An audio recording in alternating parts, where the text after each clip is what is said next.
뭐, 소송? 너한테 줄 유산 같은 건 하나도 없어. 보험금 같은 소리 안 해. 내가 차라리 그 돈을 땅에 내버릴지언정 절대 너한테 안 줄 거다. 안녕하세요. 부엌사연 구독자 여러분. 저는 부산 사상구에 살고 있는 65 장덕수입니다. 인생의 황혼이 되니 돌아보면 즐거웠던 추억도 많고 후회되는 일도 참 많습니다. 저에게는 아들 하나, 딸 하나가 있어요. 얼마 전 아내의 기일이라 가족끼리 모여 간단하게 제사도 지내고 식사도 같이 했습니다. 그러다 보니 그동안 전쟁같이 살아왔던 인생을 돌아보게 되더군요. 지나간 파란만장한 시간을 돌아볼 때마다 눈물이 앞을 가립니다. 먼저 떠난 아내가 유난히 많이 생각나 마음이 힘든 날에는 저와 아내의 이야기를 조금씩 기록했어요. 오늘 용기 내어 제 지나간 이야기를 여러분과 함께 나눕니다. 이 이야기가 많은 분들에게 용기와 희망을 전달할 수 있기를 바라요. 들어보시고 나누고 싶은 의견이 있다면 그것이 무슨 이야기든 가감없이 댓글 남겨주세요. 저도 남겨주신 의견을 잘 읽어보고 마음속 깊이 간직하도록 하겠습니다. 아내를 잃은 지 벌써 6년이 다 되어갑니다.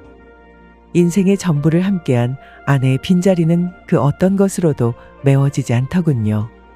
그만큼 우리에게는 함께 넘긴 고난의 시간도 행복한 순간들도 많았습니다. 별처럼 수많은 우리의 추억 중에서도 가장 소중한 건 자식을 함께 키워낸 일이겠죠. 하지만 정성으로 키웠다고 해서 모든 자식이 다 착하고 올바르게 자라는 것은 아니더라고요. 지금부터 들려드릴 이야기는 제 인생의 전부였던 우리 가족의 짧은 일대기입니다. 저는 20대 시절 투박하고 촌스러운 남자였습니다. 고등학교까지는 창원에서 자랐고 성인이 되어 일자리를 찾아 부산으로 왔죠. 그러던 중 결혼식장에서 아르바이트를 하는 아내를 우연히 보게 되었습니다. 고운 그 모습에 첫눈에 반해버리고 말았죠. 하얀 장갑을 끼고 얌전한 투피스를 입은 모습이 제 눈엔 천사가 따로 없었어요. 그때부터 아내에게 끈질기게 구애한 끝에 결혼에 성공했습니다. 그때만큼 청춘이었던 때도 없던 것 같아요. 빈 주머니 사정에도 아내에게 사다 줄 꽃 한 송이를 손에 들고 흐뭇해했죠. 아내가 그 꽃을 받고 얼굴을 붉게 물들이던 모습을 보면 세상이 모두 내 품 안에 있는 것 같았습니다. 10대 후반에 양친을 잃은 아내에게는 오빠가 한 명 있었습니다. 하지만 마음이 여리고 착한 아내와 다르게 그 형님은 정말 개차반인 사람이었어요. 하루가 멀다 하고 사람을 때려 경찰서를 들락거리고 노름을 자기 돈벌이 수단이라며 한 점 부끄럼 없이 떠들던 한심한 인간이었죠. 어느 날 결혼한 지 1년쯤 지난 가을이었어요.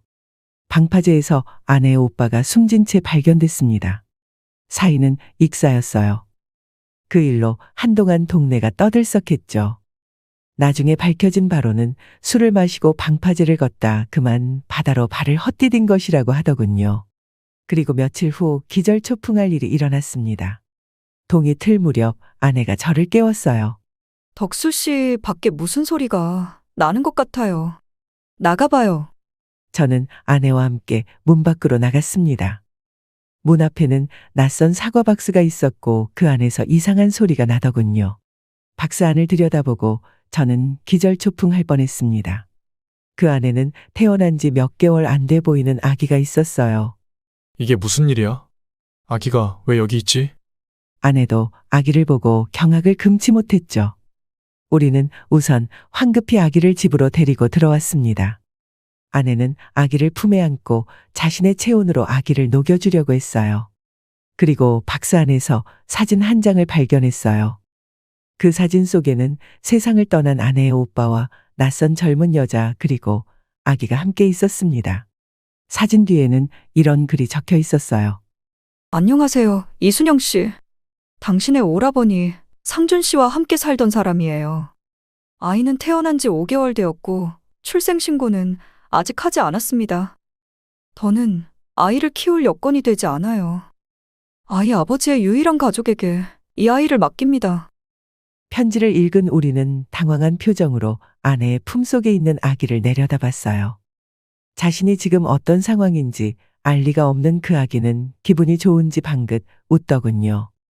그렇게 우리는 맑은 늦가을 새벽에 첫 아이를 얻게 되었습니다.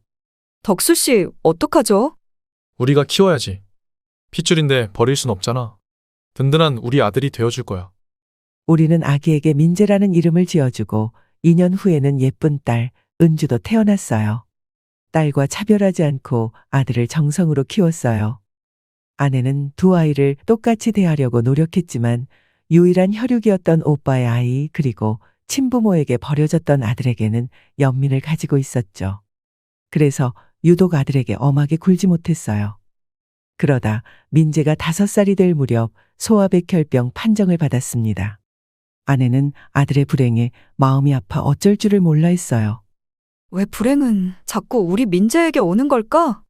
우리 아들 불쌍해서 어떡해. 그리하여 아내는 2살 배기 딸을 시댁에 자주 맡기고 아들의 간병을 했습니다.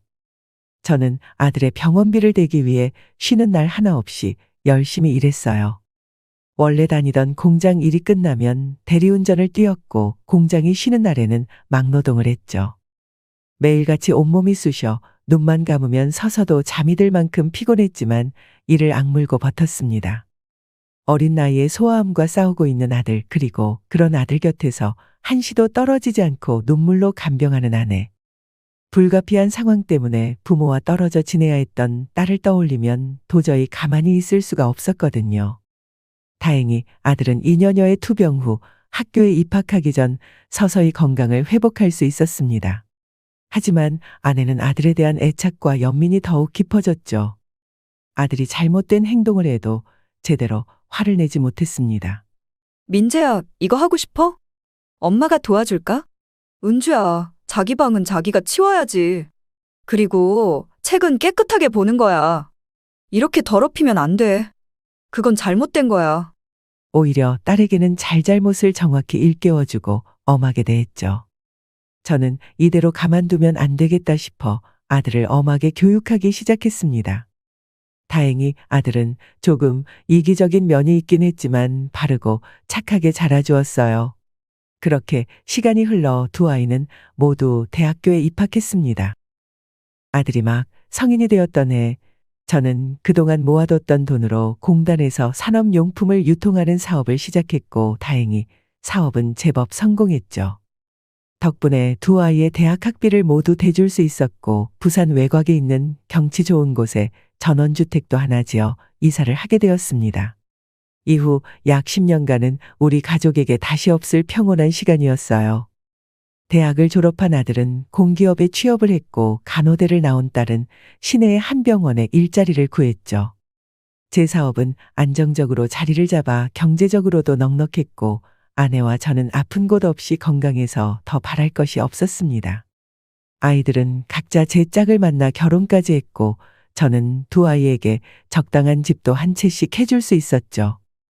그렇게 두 아이를 모두 출가시킨 후 저는 이제야 아내와 여유로운 여생을 보낼 수 있겠다 싶었습니다. 하지만 아들이 30대 초반이 된 무렵부터 우리 가족에겐 검은 그림자가 들이우기 시작했어요. 어느 날 아들은 회사를 그만뒀다며 제게 찾아와 대뜸 창업 자금을 도와달라더군요. 회사에서 무슨 일 있었어? 아니, 왜 갑자기 잘 다니던 회사를 그만둬? 회사 과장이 공공연하게 거래처에서 뒷돈 받는 거 상부에 보고했는데 알고 보니 다 한통속이더라고요. 그래서 결국에 제가 잘렸어요. 아니, 뭐라고? 그 인간들 오히려 절 모자란 사람 취급하더라고요. 그렇게 정의의 사도가 되고 싶으면 나가서 너 혼자 잘해보라면서 말이에요. 저 그 사람들한테 보여주고 싶어요. 정직하게 살아도 반드시 성공할 수 있다는 걸요. 아들의 말을 들어보니 사정이 참 딱하긴 하더군요. 게다가 다른 일도 아니고 그릇된 일을 바로잡으려다 그렇게 되었다니 그 버릇 없던 녀석이 언제 이렇게 잘 자랐는지 내심 흐뭇하기도 했습니다.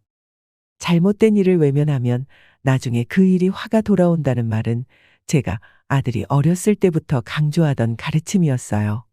그래, 내 말이 맞다. 정직하게 사는 게 중요하지. 이제 계획은 뭐냐? 아버지와 비슷하게 산업자재를 유통하는 사업을 해보고 싶어요. 저도 회사 다니면서 그쪽으로 인맥이 좀 생기기도 했고요. 그래서 저는 아들의 계획을 먼저 듣고 창업 자금을 지원해 주었습니다. 하지만 세상사가 어디 그렇게 호락호락한가요? 아들은 1년도 되지 않아 결국 사업에 실패하고 말았죠. 아들의 부탁에 저는 두 번째 사업 또한 도와주었지만 그때도 몇 달 버티지 못하고 사업을 전부 다 말아먹었습니다. 그러자 아들은 날이 갈수록 위축되어 갔습니다. 우리에게 말은 하지 않았지만 며느리와 부부싸움도 자주 하는 것 같더군요. 어느 날 민재가 술에 취한 채 저희 집으로 찾아왔습니다. 아버지가 그랬잖아요. 잘못된 일은 외면하지 말라고요. 근데 이게 뭐예요? 회사에서 비리를 저지른 그놈들은 아직도 떵떵거리면서 잘 살고 있어요. 반면 전 2번이나 쫄딱 망했잖아요. 이게 다 아버지가 잘못 가르쳐 주신 탓이에요.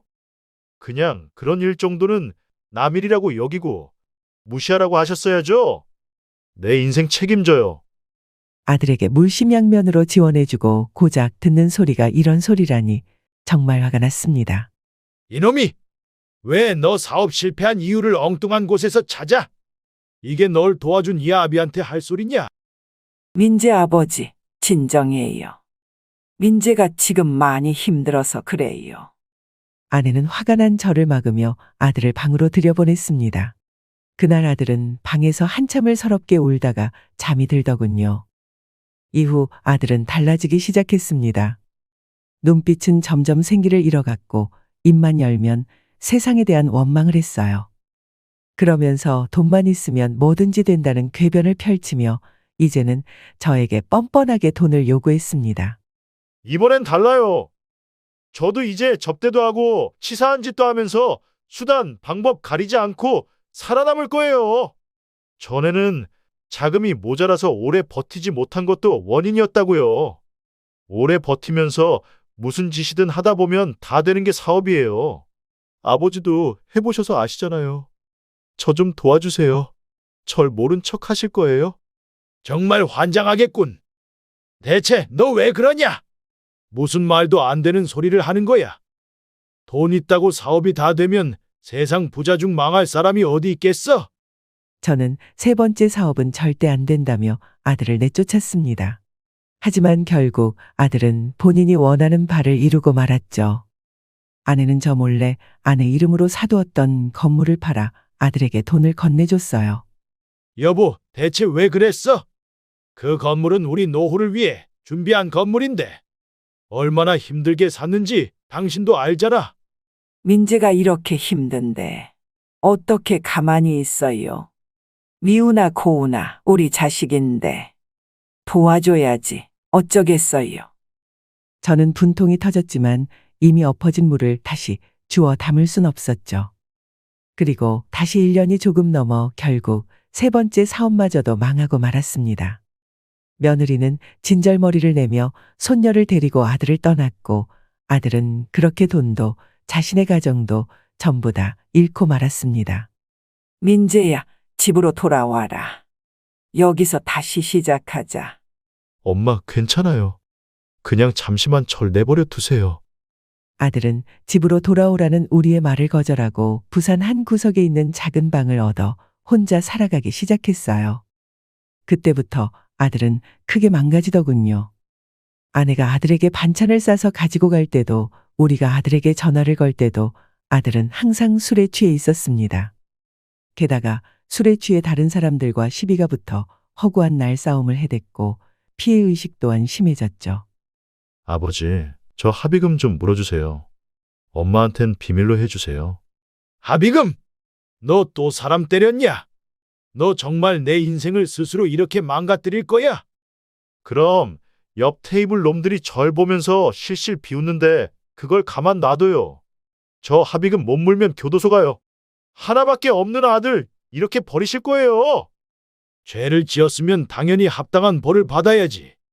너 언제까지 부모만 믿고 막무가내로 굴 거야? 네가 저지른 일은 이제 네가 책임져야지. 저는 아들을 정신 차리게 하기 위해 그의 요구를 매몰차게 거절했습니다. 그럼 아들은 아내에게 다시 연락을 했고 소식을 들은 아내는 마음이 찢어지는 상처를 받으며 아들에게 돈을 보내줬죠. 그 이후로도 마음이 약한 아내는 저 몰래 몇 번이나 아들에게 합의금이며 생활비를 보내주더군요. 여보, 정신 차려. 또 민재에게 돈을 줬어? 그건 오히려 민재를 망치는 길이라고. 그럼 어떻게 해요? 우리 아들, 이대로 감옥 가게 그냥 둬요. 어떻게 그래요? 아내가 하염없이 흘리는 눈물을 보며 저는 더 이상 뭐라 할 말이 없었죠. 하지만 얼마 지나지 않아 아내는 더 이상 아들을 전처럼 도와줄 수 없게 됐습니다. 언제까지나 굳건할 줄 알았던 제 사업이 점점 기울기 시작하더니 한순간에 망하고 말았거든요. 사업을 키우려는 욕심에 무리한 사업 확장을 도전했던 것이 오히려 독이 되어버렸던 거죠. 다행히 사업체를 전부 정리해 빚은 남지 않았지만 10수년 동안 제 인생을 모두 바친 결과물이 한순간에 사라지자 저는 큰 충격에 빠졌습니다. 어마어마한 상실감에 하루 종일 집구석에서 술만 마시던 저는 스트레스로 인한 당뇨까지 생겨 한동안 병원 신세까지 져야 했습니다. 가뜩이나 아들 때문에 마음 고생이 심하던 아내는 제 간호까지 하며 매일같이 눈물로 하루를 지냈죠. 그렇게 몇 개월이 지난 어느 날 아내는 제게 놀라운 소식을 전해주더군요. 여보, 나 공장 구내식당에 취직했어요. 내가 한식조리사 자격증 있잖아. 뭐라고? 그게 무슨 소리야? 내가 면접을 보고 다녔어. 이제 내가 당신 책임질게. 평생 당신이 나랑 우리 자식들 먹여 살리느라 고생 많았잖아. 나도 이제 일할 수 있어. 저는 잠시 어안이 벙벙해 있다가 이내 눈물을 뚝뚝 흘렸습니다. 평생 집에서 살던 아내를 60이 넘은 나이에 일터로 내몬 것이 너무나 미안했고 제 자신이 너무 못나게 느껴졌거든요. 여보, 미안해. 정말 미안해. 아내는 그런 제 손을 잡으며 다정하게 말해주었습니다. 그동안 혼자서 나랑 우리 자식들 먹여 살리느라 정말 고생 많았어요. 이제 내가 당신 책임질게. 나 요리 잘하고 좋아하는 거 당신도 알지. 우린 부부잖아. 힘들 땐 당신도 나에게 좀 기대. 그날 아내를 끌어안고 펑펑 울며 다짐했습니다. 얼른 건강을 회복해서 막노동을 하든 뭘 하든 다시 일어서겠다고요. 부모가 걱정된 딸 은주는 일주일에 한 번씩 저희 집에 찾아와서 이것저것 챙겼습니다. 아내를 쏙 빼닮은 착하고 다정한 딸이죠. 아빠, 몸은 좀 어떠세요? 당뇨는 식단이 정말 중요해요. 쌀은 제가 알려드린 것으로 바꾸셨죠? 그래, 바꿨단다. 은주야, 덕분에 조금씩 나아지고 있어. 그런데 네 엄마가 고생이 많아서 걱정이야. 하지만 아들은 사업이 망한 뒤로 집에 코빼기도 내비치지 않았어요. 아들은 연락도 없이 사라졌고 저도 그런 아들이 싫어 연락을 하지 않았습니다. 이후 아내는 일을 나가기 시작했고 저는 집에서 운동도 하고 병원도 다니며 점점 건강을 되찾아갔어요. 그때까지도 우리 부부에게 닥칠 불행을 까맣게 모르고 있었습니다. 빨리 회복해서 다시 일을 시작해야 한다는 생각에 정신이 팔려 있었죠. 하지만 아내는 오래 기다려주지 못했습니다. 평범한 어느 날 아내가 식당 일을 마친 후 집으로 돌아오는 퇴근길에 교통사고를 당하고 만 것이지요. 아내는 신호가 없는 횡단보도를 건너다 우회전하는 트럭에 부딪히고 말았습니다. 그때 자동차 바퀴에 다리가 깔리며 큰 부상을 입고 말았어요. 그 후 아내는 끝내 오른쪽 다리를 절단할 수밖에 없었습니다. 제 사업이 무너진 것처럼 아내는 한순간에 불구가 되어버린 거예요. 그 후 아내는 엄청난 우울증에 시달렸습니다. 살고 싶지 않다며 매일 울었고 텅 빈 자신의 오른쪽 다리를 멍하니 내려다보다가 잠들기를 반복했죠. 퇴원 후에는 식사마저 거부하는 아내에게 어떻게든 밥 한 숟갈이라도 떠먹이려고 애를 썼지만 아내의 우울증은 도통 나아질 생각을 하지 않았습니다. 딸 은주는 그런 자기 엄마를 보며 펑펑 울었지만 어쩌다 한번 집에 온 아들은 퉁명스러운 말투로 이렇게 말하더군요. 집안 꼴 아주 우습게 됐네. 그건 그렇고, 아버지, 집에 돈 좀 남은 거 없어요? 기가 찼습니다. 누구보다 자신을 아껴줬던 엄마의 처참한 모습을 보고도 아들은 위로 한마디 없이 그저 돈 이야기뿐이었어요. 너무 화가 난 저는 그만 아내 앞에서 아들의 뺨을 내려치고 말았죠. 뭐예요? 지금 치셨어요? 그래, 졌다. 넌 매번 그딴 말로 부모 가슴을 후벼 파놓는데 이 정도 맞는 게 대수냐? 아내는 눈물을 흘리며 저를 말리려 했지만 저는 멈출 수가 없었어요. 아무리 짐승이라도 부모 자식은 알아본다는데 넌 짐승만도 못한 놈이야. 당장 내 집에서 나가? 이 은혜도 모르는 놈아. 쫄딱 망해서 돈이 없으니까 화풀이 하는 거예요. 왜 사람을 때려요? 아들은 씩씩대며 집을 나갔고 아내는 그런 아들의 뒷모습을 보며 눈물을 뚝뚝 흘렸습니다. 그리고 그날 밤 아내는 모두가 잠든 사이 스스로 극단적인 선택을 하고 말았어요. 머리맡에 있던 진통제를 제가 잠든 사이에 몰래 다량으로 먹었던 거죠. 아내 옆엔 언제 썼는지 모를 유서가 놓여 있었습니다. 저는 그걸 읽을 새도 없이 주머니에 쑤셔넣고 황급히 아내를 차에 태워 응급실로 향했습니다. 하지만 아내는 이미 한참 전에 숨이 멎은 뒤였어요. 저는 사망 선고를 받고 누워있는 아내 시신을 감싸 안으며 마치 비명을 지르듯 오열하고 말았죠. 여보, 이런 선택을 하는 나를 용서하지 마세요. 하지만 이런 몸으로 생을 연명해봤자 난 당신에게도 자식들에게도 짐일 뿐이야. 나의 두 아이, 민재와 은주를 잘 부탁해요. 은주는 워낙 바르고 똑똑해서 뭐든지 잘 해내겠지만 민재는 도움이 필요해요. 지금은 민재가 많이 미워도 마지막까지 민재를 포기하지 말아줘요. 그리고 우리 은주한테 엄마가 신경 못 써줘서 항상 미안했다고 전해줘요. 항상 고마웠어요. 사랑해요. 저는 잔뜩 구겨진 아내의 편지를 꺼내 뒤늦게 읽기 시작했어요. 아내는 마지막 순간까지도 자식들 걱정뿐이었습니다.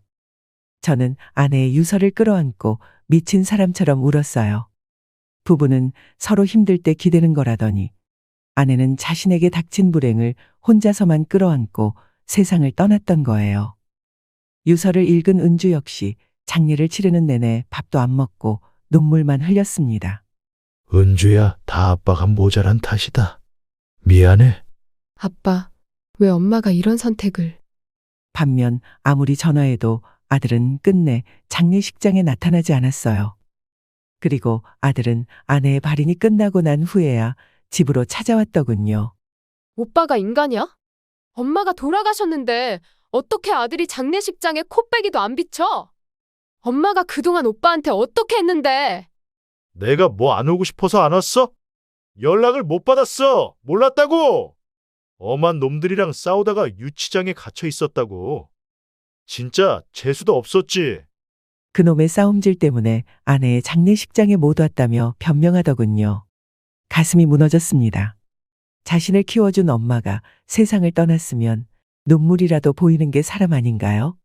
그런데 아들은 오히려 적반하장으로 자기 동생에게 화를 내더군요. 저는 그런 아들을 보고 눈물을 흘리며 호통을 쳤습니다. 너는 정말 사람 새끼도 아니다. 엄마가 끝까지 내 걱정만 하다가 갔는데 넌 어떻게 눈물 한 방울 안 흘리냐? 엄마가 죽었어도 널 얼마나 기다렸겠어? 이런 널 보면 엄마가 저 세상으로 가지도 못했을 거다. 저 세상 가고 싶으니까 가족들 다 등지고 스스로 그렇게 선택한 거죠. 오히려 엄마도 속으로 저한테 화가 났을 거예요. 마지막에 이딴 금수 같은 자식 보고 떠나서 뭐합니까? 저 같은 놈은 그저 얼굴 안 비치는 게 마지막으로 엄마한테 효도한 거예요. 그러더니 아들은 거친 숨을 몰아쉬며 집에 온 진짜 이유를 이야기하더군요. 그건 그렇고 아버지, 저 지금 합의금이 좀 필요하거든요. 그 약골 같은 놈이 엄살을 부려서 저 돈 좀 크게 물어주게 생겼어요. 엄마 앞으로 들어둔 보험금 좀 두둑하게 나오죠. 저 많이 안 바라고 딱 절반만 주세요. 머리에 번개가 번쩍 들이친 것 같았습니다.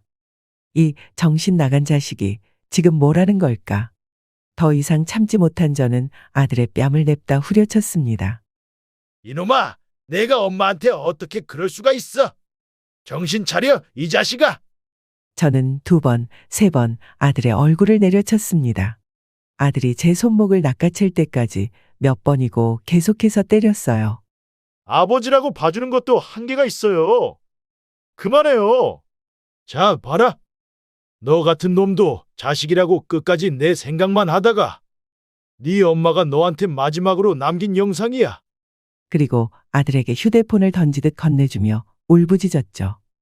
볼이 붉게 변한 채 씩씩대는 아들은 화가 나기도 하고 어리둥절하기도 한 표정으로 휴대폰을 집어들었습니다. 그것은 떠난 아내의 휴대폰이었어요. 그 안에는 아내가 생전에 카메라로 동영상을 녹화했던 모습이 담겨 있었습니다. 제가 병원을 간다고 잠시 집을 비웠을 때 조용한 거실에서 혼자 촬영한 모습이었죠. 민재야, 엄마야. 내 아버지와 은주는 워낙 똑부러지는 사람들이니 걱정 안 하고 떠날 수 있지만 아무래도 너는 마지막까지 내 마음에 걸려 이렇게 마지막 인사를 남긴다. 민재야, 사실 넌 나와 내 아버지의 친아들이 아니야. 넌 오래전 돌아가신 내 친오빠가 우리에게 남긴 아이란다. 많이 놀랐지? 난 평생 이 이야기를 너에게 해주지 않을 생각이었다. 하지만 자꾸만 스스로를 망치며 얼굴 한 번 본 적 없는 친아빠를 닮아가는 너에게 마지막으로 해주고 싶은 말이 있어 이렇게 솔직하게 털어놓는 거야. 사실 내 친아버지는 천성이 나쁜 사람은 아니었단다. 다만 오빠는 세상을 어떻게 살아가야 하는지 몰랐던 거야. 나쁜 짓을 막아줄 부모님도 일찍 돌아가셔서 더더욱 오빠를 말려줄 사람이 없었어. 하지만 넌 달라. 너에겐 널 진심으로 사랑하는 부모가 있잖니. 어느새 눈이 커다래진 민재는 쉼없이 동공이 흔들리더군요.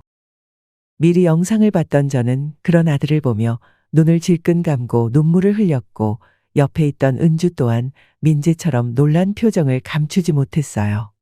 아내의 영상은 충격적인 고백 이후에도 계속됐습니다. 아직도 기억이 나. 그 작은 박스 안에서 낡은 담요에 쌓여 울고 있던 내 모습이. 그날 급하게 시장에서 아기 옷을 사와 옷을 갈아입히는데 네 몸이 얼마나 작고 부드러운지. 난 행여나 투박한 내 손짓에 네가 다치기라도 할까봐 손까지 벌벌 떨며 너에게 옷을 입혔어. 내 아버지는 내가 부러질까 무섭다며 처음엔 널 제대로 안지도 못했단다. 영상 속 아내는 그날을 떠올리며 미소를 짓고 있었습니다. 우리는 너로 인해 부모가 되는 첫 기쁨을 얻었어. 난 너를 무척이나 사랑했지만 너에겐 항상 마음이 약해졌단다. 허망하게 저 세상으로 간 내 오빠가 생각나기도 했고 어린 시절 죽을 고비까지 넘긴 너를 보면 항상 마음이 너무 미어져서 차마 너한테 화 한 번 제대로 못 냈지. 혹시 그런 날 보면서 은주가 차별당하는 건 아닐까 하고 생각할까봐 난 항상 노심초사했어. 하지만 난 은주를 덜 사랑했던 게 아니야. 그저 민재, 네가 너무 아파서 내 마음이 항상 약해졌을 뿐이야. 아내의 목소리는 떨리면서도 단호했습니다. 민재는 충격을 받은 듯 아무 말도 하지 못하고 화면을 바라보고 있었어요.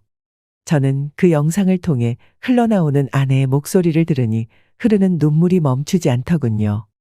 아내의 마지막 말이 이어졌습니다.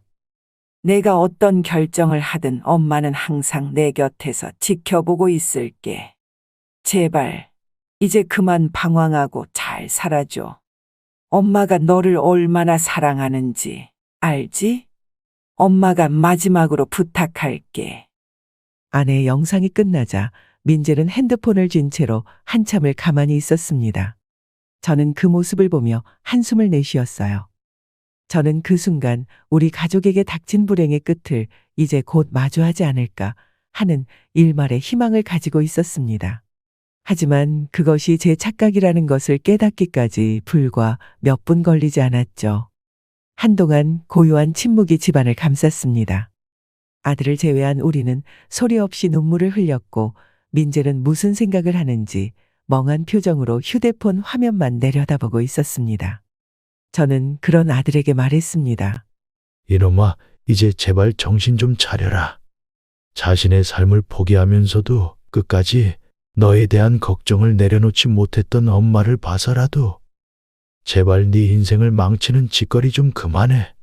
하지만 아들의 입에서 나온 말은 끝내 제 억장을 무너지게 만들었죠. 내가 언제 키워 달랬어요? 엄마가 선택한 엄마 인생일 뿐이에요. 뭐야? 너 정말 끝까지 이럴래? 너 정말로 이 아버지랑 인연을 끊고 싶은 게냐? 끊으면 그만이죠. 어차피 우리 피도 안 섞인 사이라면서. 그럴 거면 내가 친아들이 아니라는 이딴 소리를 마지막에 일부러 저한테 알려주면서 내 뒤통수를 치지 말았어야죠. 이제 와서 어쩌라고요. 그동안 키워주셔서 감사합니다 하면서 절이라도 할까요? 저는 아들의 차가운 말에 할 말을 잃었습니다. 눈물이 왈칵 쏟아져 내리며 가슴이 찢어지는 것 같았어요. 민재야, 너 정말 그렇게밖에 생각 못하겠니? 우리가 너를 얼마나 사랑했는데. 이딴 영상 보여주면 제가 순식간에 새 사람이라도 될 줄 알았어요? 진짜 부모 노릇하고 싶은 거면 엄마 유산이나 얼른 주세요. 엄마 앞으로 나온 돈 안 주면 소송할 거니까 그렇게 알고 있으세요. 울분을 참지 못한 저는 탁자 위에 놓인 물건들을 손에 잡히는 대로 아들에게 던지며 소리쳤어요. 뭐? 소송? 너한테 줄 유산 같은 건 하나도 없어? 보험금 같은 소리 안 해. 내가 차라리 그 돈을 땅에 내버릴지언정 절대 너한테 안 줄 거다. 넌 더 이상 내 아들 아니야. 이 집에서 썩어져. 아버지, 진정하세요. 이러다 정말 큰일 나겠어요. 은주는 물건들을 집어던지다 큰 사고라도 날까봐 저를 붙잡고 말렸습니다. 아들은 날아오는 물건들을 피해 현관으로 도망갔고 은주는 그런 아들에게 마구 소리를 질렀어요. 네가 인간이야? 어떻게 부모님한테 끝까지 이럴 수 있어? 넌 앞으로 내 오빠도 아니야. 그렇게 살다가 어디 가서 죽던지 말던지 마음대로 해. 거지 같은 이놈의 집구석. 진짜 짜증나서 나도 2번 다시 안 와. 아들이 문을 쾅 닫고 떠난 후 저는 바닥에 주저앉아 가슴을 치며 울었습니다. 은주는 제게 다가와서 저의 등을 어루만져 주었어요. 이후 아들은 정말 우리와의 왕래를 끊었습니다. 아들도 저도 더 이상 서로에게 연락을 하지 않았어요. 아내의 유언이 마음에 걸렸지만 저는 상심한 마음을 도무지 풀 수가 없었어요. 아내를 잃은 슬픔을 마음에 묻고 은주의 방문에 위로받으며 지내던 저는 아내의 첫 기일을 맞이했습니다. 딸 내외와 함께 제사를 준비하며 저는 아내와의 추억을 떠올렸죠. 아내가 떠난 후 처음 맞이하는 기일이라 마음이 무거웠지만 은주와 사위, 손주가 있어서 그나마 힘을 낼 수 있었지요. 다음 날 저는 홀로 아내가 잠들어 있는 납골당으로 향했습니다. 딸 내외는 주말에 따로 납골당을 찾기로 했거든요. 그곳에 도착해 아내의 유골함 옆에서 의외의 물건을 발견했습니다. 바로 작은 금반지였어요. 딱 봐도 아기 돌반지였죠. 반지를 들어 자세히 들여다보니 반지 안쪽에 작은 글씨로 민재 첫돌 기념이라고 쓰여 있었습니다. 그제야 그 반지가 생각나더군요. 그 반지는 아들의 첫돌 기념으로 아내와 제가 가진 돈을 털어 선물했던 것이었죠. 저는 망치로 머리를 한 대 맞은 듯 했습니다. 아니, 어떻게 이 반지가 여기에 있지? 아내가 보관한 뒤로 한 번도 보지 못했던 반지가 왜 여기 있는지 궁금해졌습니다. 아들이 다녀갔다는 직감이 들었죠. 혹시나 하는 마음에 납골당 관리자에게 문의해보니 이렇게 말해주더군요. 아, 기억나요. 몇 주 전 아드님이 어머님을 모신 납골당 위치를 물어보러 찾아오셨어요. 가족분이니까 알려드리긴 했는데 가족이 납골당 위치를 까먹었다는 게 참 황당해서 기억이 나네요. 그때 아드님 얼굴이 엄청 슬퍼 보였어요. 금방이라도 눈물이 터질 것 같았다니까요. 저는 그만 다리에 힘이 빠져 털썩 주저앉고 말았습니다. 그동안 잊고 살던 아들에 대한 기억이 본물 터지듯 제 머릿속을 채웠어요. 그렇게 큰 소리 치고 나갔던 아들이지만 자기 엄마를 참아 잊지 못했던 모양이더군요. 그동안 외면해왔던 아들에 대한 그리움에 목이 메었습니다. 그때 저는 생각했어요. 아무래도 아들을 다시 만나야겠다고 말이죠. 다시 치고받고 싸우든 아들을 품으려 노력하든 이대로 아들과 헤어질 순 없다는 마음으로 저는 1년 만에 아들에게 전화를 걸었습니다. 하지만 제가 몇 통이나 전화를 걸어도 아들은 전화를 받지 않더군요. 다음 날 아들이 살던 집으로 찾아갔습니다.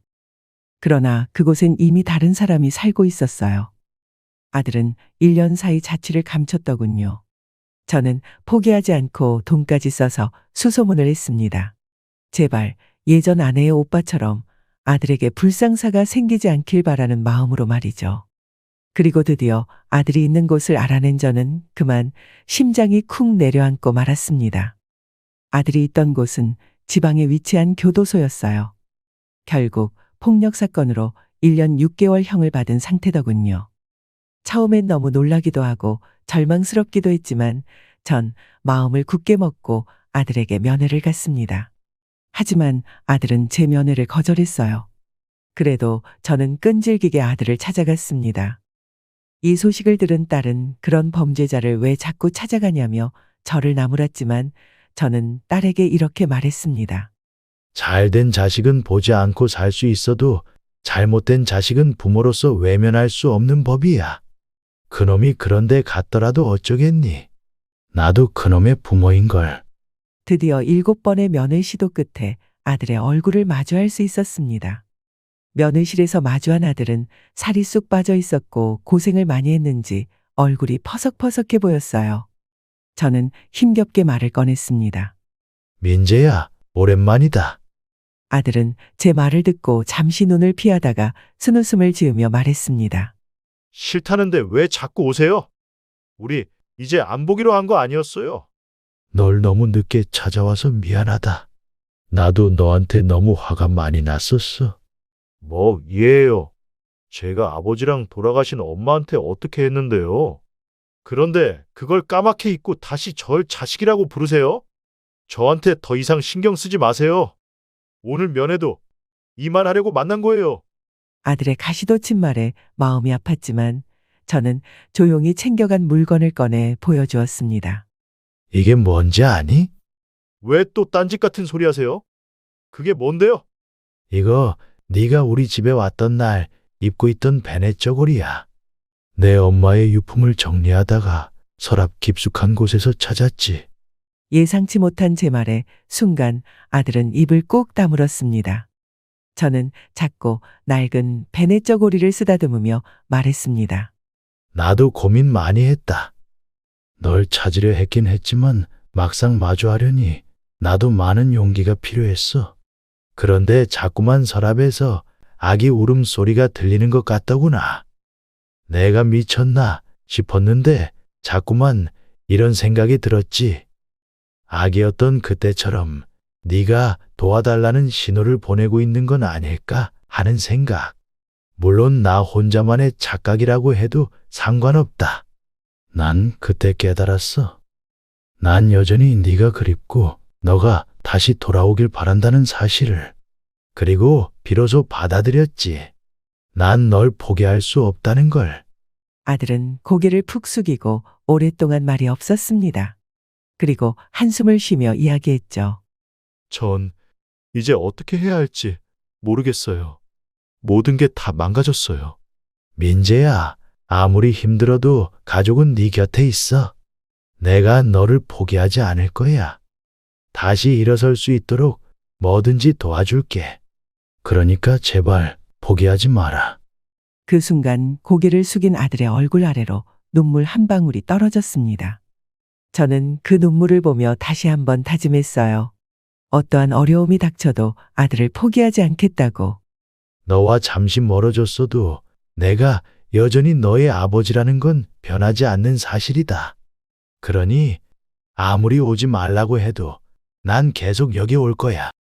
제 말에 민재는 고개를 숙인 채 눈물을 뚝뚝 떨구었습니다. 아들은 그 후 아무 말이 없었고 그렇게 우리의 면회는 끝났습니다. 이후에도 저는 계속해서 아들을 찾아갔고 민재는 제게 오지 말라는 말을 포함한 그 어떤 말도 하지 않았지만 면회를 거부하지도 않았습니다. 안부를 묻는 제 말에 간단히 대답할 뿐이었지만 저는 희망을 가지고 아들에게 늘 이런저런 말들을 늘어놓았죠. 그리고 아들의 나이가 39이 되던 해 드디어 출소를 하게 되었습니다.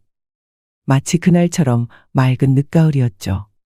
저는 교도소 앞을 서성이며 아들을 기다렸고 절 따라온 은주는 팔짱을 낀 채 못마땅한 표정을 짓고 있었습니다. 뭐가 기특한 일이라고. 여기까지 마중을 다 나와요? 너도 오빠가 걱정돼서 따라온 거 아니냐? 전 아빠 걱정이 돼서 같이 온 거죠. 예전에 그놈 하는 짓 못 보셨어요? 아니다. 네 오빠 그렇게 마음이 모진 놈이 못 돼. 저기 나오네. 민재야. 죄수복이 아닌 사복을 입고 나온 아들은 저를 보고 머쓱한 표정을 지으며 손을 흔들었습니다. 저는 그를 보고 달려가서 마른 어깨를 굳게 잡아주었어요. 민재야, 고생 많았다. 이렇게 멀리까지 나오셨어요? 너 나오는 거 본다고 한 걸음에 달려왔지. 그리고 품에 꼭 품고 있었던 비닐봉지를 내밀었어요. 민재는 주춤하며 봉지를 받아들고 괜히 툴툴댔죠. 설마 두부요? 촌스럽게 요새 누가 출소하면서 두부를 먹어요. 생두부도 아니고 부친 두부라니. 너 예전부터 명절에 두부 부침을 제일 좋아했잖아. 기왕 먹을 거면 맛있고 뜨신 걸 먹어야지. 그리고 잠시 망설이다 한마디 더 붙였죠. 흰 두부처럼 새하얗지 않아도 괜찮다. 부침 두부처럼 조금 걸리고 노릇노릇하더라도 세상에 맞는 네 자리를 찾아가면 되는 거야. 아버지가 도와줄게. 그런 데가 어디 있어요? 저 같은 놈을 누가 필요로 한다고요? 세상에서 널 제일 필요로 하는 사람은 바로 나야. 저는 엄마랑 아버지 가슴에 대못을 박은 불효자예요. 친자식도 아닌 저를 두 번 은혜를 저버린 짐승 새끼라고요. 내가 돌아오지 않는 게 내 가슴에 대못을 한 번 더 박는 일이다. 누가 뭐래도 넌 내 아들이야. 나랑 내 엄마는 단 한 번도 널 친자식이 아니라고 생각해 본 적 없어. 결국 민재는 바닥에 주저앉아 목 놓아 울기 시작했습니다. 마치 어린아이처럼 엄마, 엄마 하고 부르짖었고 저는 그런 아들의 어깨를 감싸 안고 함께 눈물을 흘렸습니다. 뒤에서 지켜보던 은주도 어느새 몸을 돌리고 눈물을 훔치고 있었죠. 그리고 그날 민재는 오랜 시간을 돌고 돌아 드디어 가족의 품으로 돌아오게 되었습니다. 시간이 빠르게 흘러 아들이 교도소에서 나온 지도 벌써 2년이라는 시간이 흘렀습니다. 저는 건물에서 경비 일을 하며 쉬는 날에는 집 앞 텃밭을 가꾸는 소소한 삶을 살고 있습니다. 그리고 저희 아들은 택시 회사에 취직하여 기사로 일하고 있죠. 민재는 아내의 납골당에 두었던 금반지를 다시 가지고 돌아와 소중히 간직하고 있습니다. 어차피 챙길 거 왜 그땐 거기 두고 갔었냐고 물으니 민재는 머리를 극적이며 이러더군요. 예전에 엄마가 저한테 몰래 돈 좀 쪼달리면 이거라도 팔라고 주셨어요. 근데 그때 눈이 돌아 있었던 저도 차마 그것만큼은 팔 수가 없겠더라고요. 저에게 그것마저 내어준 엄마의 마음이 어땠을지 상상이 돼서요. 근데 절 위해 헌신해준 엄마가 친엄마가 아니라는 사실을 알게 되니까 저 같은 놈은 감히 엄마의 마음을 평생 간직할 자격이 없다고 생각했어요. 그래서 마지막 인사드리러 갔다가 그걸 두고 갔던 거예요. 물론 지금 역시 제가 엄마 아들로 자격이 없다고 생각하지만 그래도 엄마의 마음은 간직해 두려고요. 저는 눈가가 뜨거워지는 걸 겨우 참으며 아들의 등을 토닥여줬습니다. 아들은 잠시 망설이다가 이렇게 말했어요. 아버지, 그때 절 끝까지 포기하지 않아 주셔서 정말 감사합니다. 아버지와 엄마 덕분에 제가 다시 살아갈 수 있게 되었어요.